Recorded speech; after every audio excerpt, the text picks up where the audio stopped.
Now we will move towards the next property that is talking about determinant but as a function of column vectors.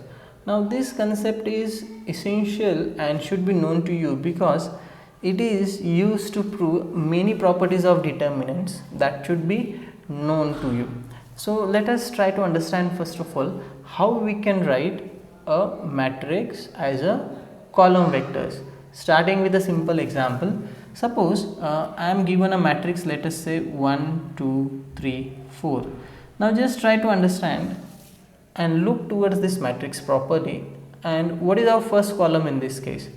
Now first column is 1 3 and the second column is 2 4.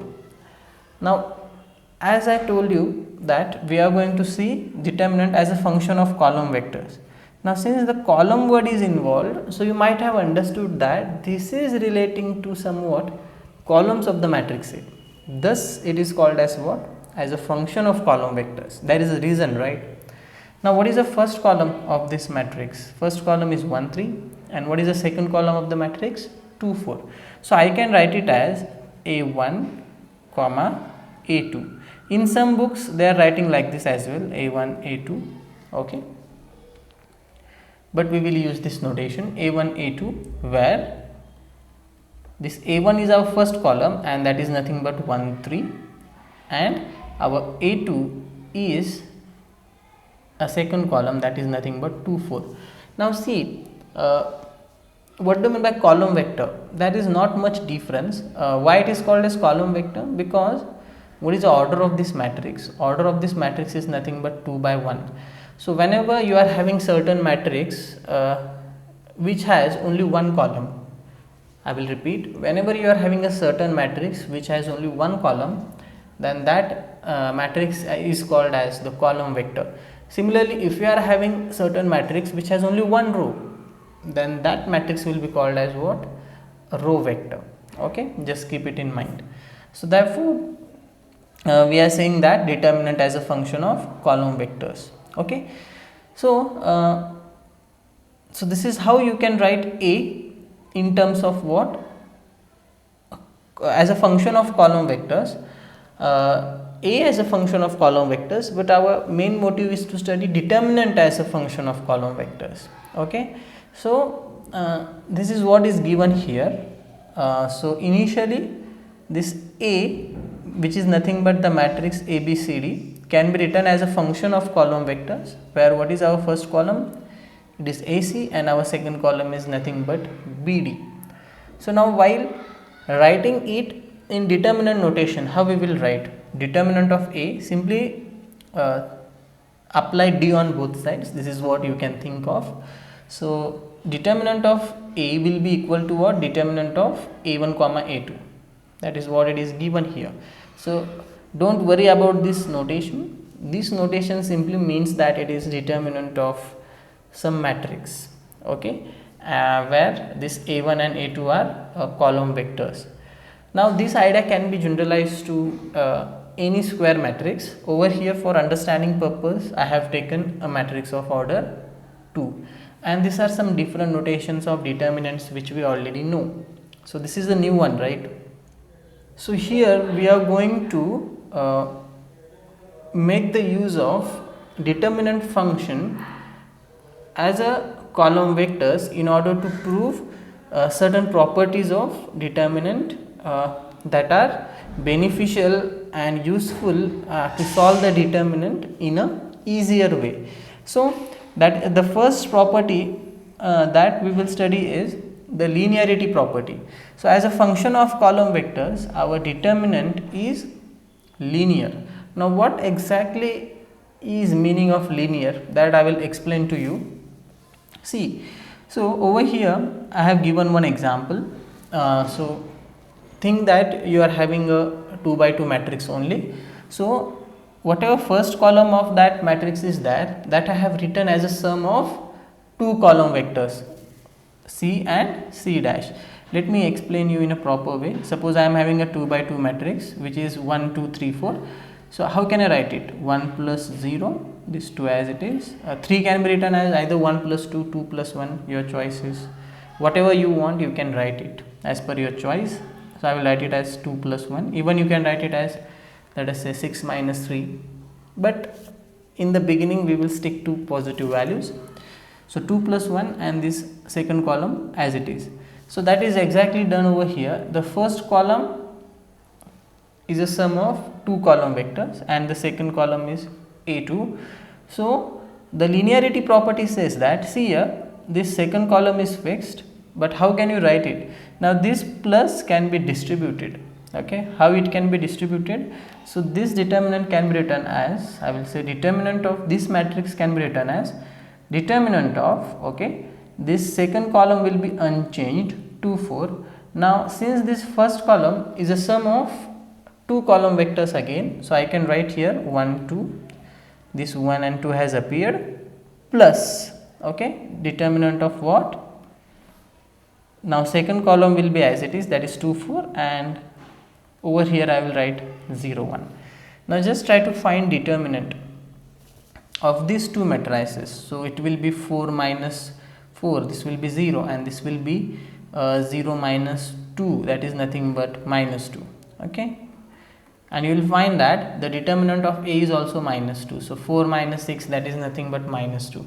Isn't it really beautiful? Okay, so this is nothing but the linearity property. Now this is used only for the first column here. Same thing can be done for the second column as well. And one more property is there. This is the first property of linearity. Actually, whenever you say that determinant is linear, so the linear concept involves two properties further. Okay, that is how we are going to remember right now. Later on we will generalize and we will convert it only in one property, right? So this is the first one and this is the second one. Now what does this second property say? Now see, this x is a real number here. Most of you might have used this property before as well. So what we can do here is, just a minute. So it is like this. Let me give an example. This is an example here. So one more example to explain this. Suppose I am finding determinant of, let us say, same matrix. Let me take 1 2 3 4. Now one thing can be easily observed. This second column is having something in common in the sense the factor 2 can be taken out, right, from the column 2 4. Let me write it like this. So how can you write 2 4? 2 4 can be written as, if you take 2 out, the column vector 1 2 is left out inside the bracket. So this is how you can write second column, right? So that is the meaning. So over here what is done is, this first column can be written as x multiplied by a1. This a1 is nothing but the column vector, x is certain real number in this way, and the second column is kept as it is. So what we can do is that x can be taken out. Now this property is used to simplify the determinant. Now let us say, suppose you are having 20 over here and let us say 40 over here.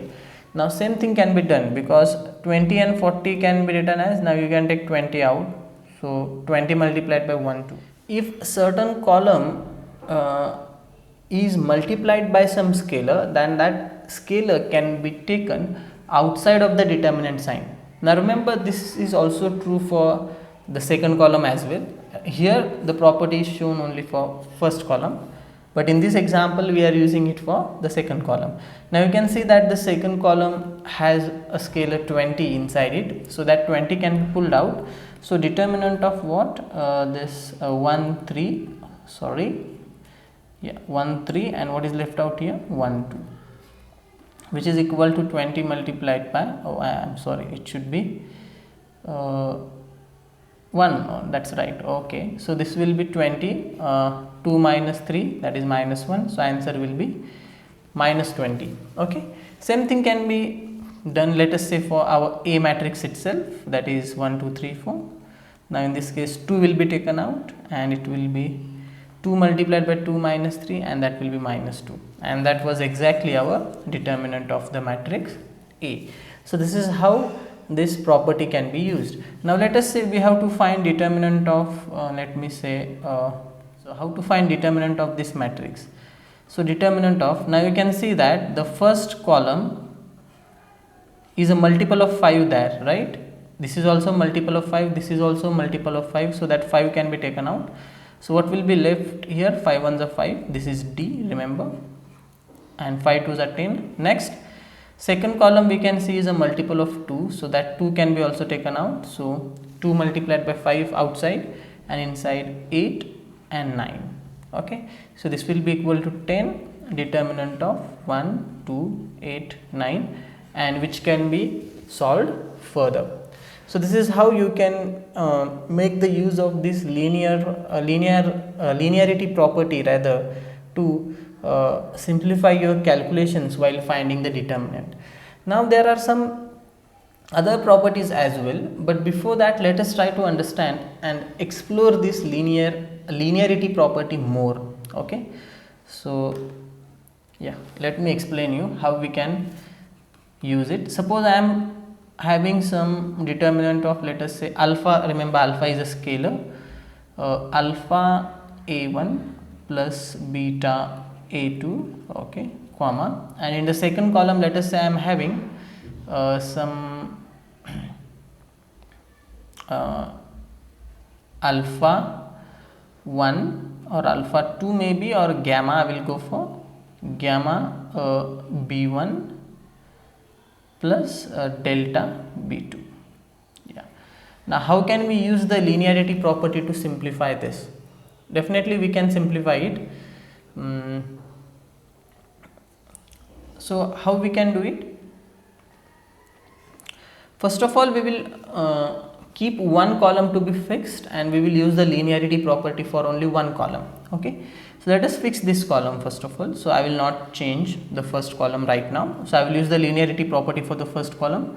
So it can be written as determinant of alpha a1 comma, this will be as it is, gamma b1 plus delta b2 plus, okay, now I will have this determinant of beta a2 comma, and this gamma b1 plus delta b2 as it is. Now you can see that this alpha and beta are some scalars, so that can be taken out of the determinant sign. So this will be alpha determinant of a1 comma gamma b1 plus delta b2 plus, now beta can be taken out, determinant of a2 comma gamma b1 plus delta b2.